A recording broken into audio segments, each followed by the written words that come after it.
Hello ಗೆಳೆಯರೇ, welcome to S Kannada channel. ಈ ಒಂದು ವಿಡಿಯೋದಲ್ಲಿ ಮಕರ ಸಂಕ್ರಾಂತಿಯ ಕುರಿತಾಗಿ ಸುಲಭ 10 ಸಾಲುಗಳ ಮಾಹಿತಿ ನಿಮಗೆ ತಿಳಿಸ್ತಾ ಹೋಗ್ತೇನೆ. ಹಾಗಾದ್ರೆ ಒಂದು 10 ಸಾಲುಗಳ ಪುಟ್ಟ ಪ್ರಬಂಧ ಅಂತ ನಿಮಗೆ ಇಷ್ಟವಾಯ್ತಾ? ಇಷ್ಟವಾದ್ರೆ ಒಂದು ಲೈಕ್ ಅನೇಕ ವಿಡಿಯೋ ಪ್ರೋತ್ಸಾಹ ತುಂಬಾ ಸಿಗುತ್ತೆ. ಇನ್ನೊಬ್ರು ಶೇರ್ ಮಾಡಲು ಸಾಧ್ಯ. ಇಂಥ ಅನೇಕ ವಿಡಿಯೋ ಚಾನಲ್ ಸಬ್ಸ್ಕ್ರೈಬ್ ಆಗಿ. ಹಾಗಾದ್ರೆ ಒಂದು ಮಾಹಿತಿಯನ್ನ ಪಾಯಿಂಟ್ ವೈಸ್ ನಾನು ತಿಳಿಸ್ತಾ ಹೋಗ್ತೇನೆ. ಬನ್ನಿ. ಮೊದಲನೇ ಪಾಯಿಂಟ್ ನೋಡಿ.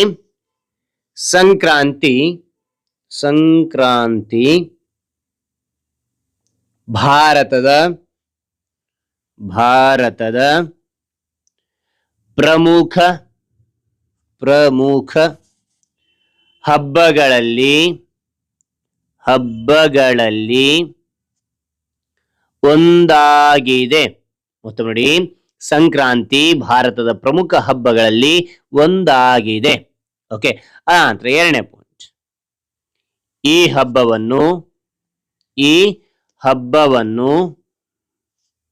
ಜನವರಿ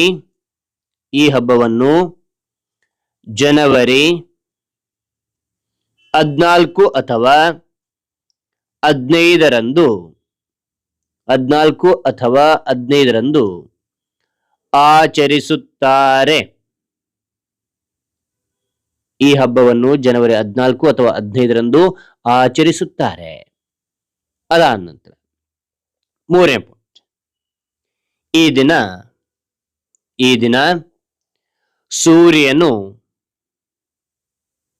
ದಿನ ಸೂರ್ಯನು ಮಕರ ರಾಶಿಗೆ ಪ್ರವೇಶಿಸುತ್ತಾನೆ. ಈ ದಿನ ಸೂರ್ಯನು ಮಕರ ರಾಶಿಗೆ ಪ್ರವೇಶಿಸುತ್ತಾನೆ.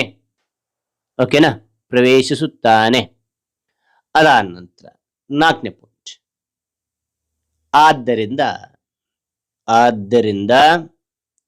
ಈ ಹಬ್ಬಕ್ಕೆ ಮಕರ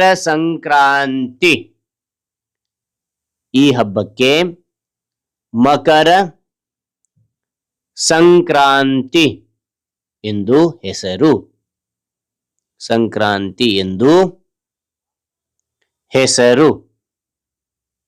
ಓಕೆ, ಅದಾದ ನಂತರ ಐದನೇ ಪಾಯಿಂಟ್. ಇದು ಉತ್ತರಾಯಣದ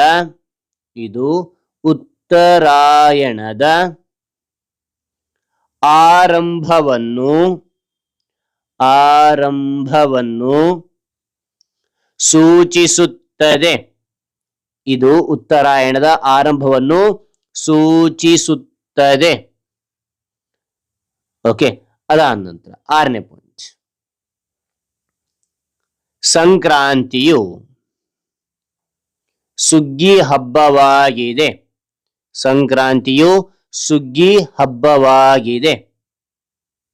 ಓಕೆನಾ? ಹಬ್ಬವಾಗಿದೆ. ನಂತರ ಏಳನೇ ಪಾಯಿಂಟ್.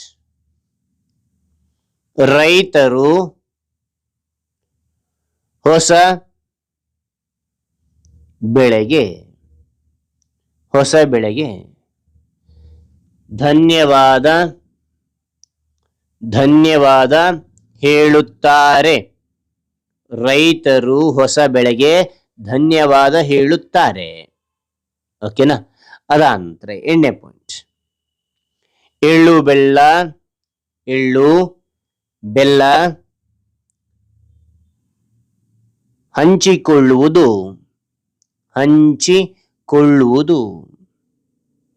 ಸಂಕ್ರಾಂತಿಯ ವಿಶೇಷ.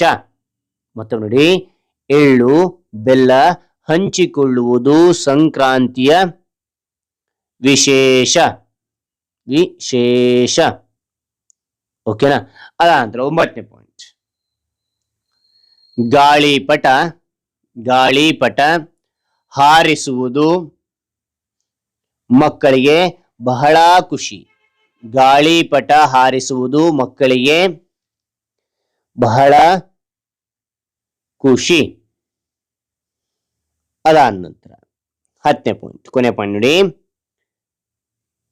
ಸಂಕ್ರಾಂತಿ ಹಬ್ಬವು